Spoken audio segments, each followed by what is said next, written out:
If you like to be tidy and keep track of every activity, this application will help you. Hurry is an app that allows us to create events counting from seconds to months. Once logged in, we can immediately create an event. At the bottom right we see the More icon, and by tapping on it, we find some items to fill in about our event.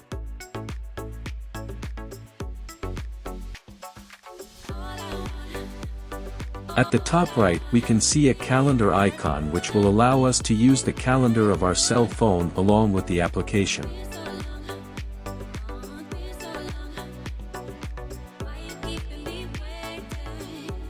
When we create the event, we can see the time in days, hours, minutes, and seconds, and when we minimize it, we only see it in what we have chosen.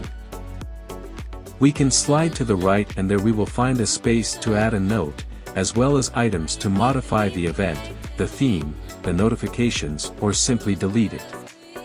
At the bottom we have several icons in which we can navigate.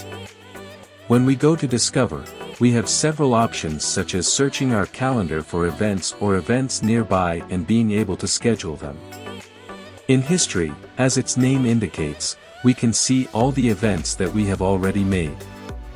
And finally in Settings we can assign how often we want notifications, delete the history, among others.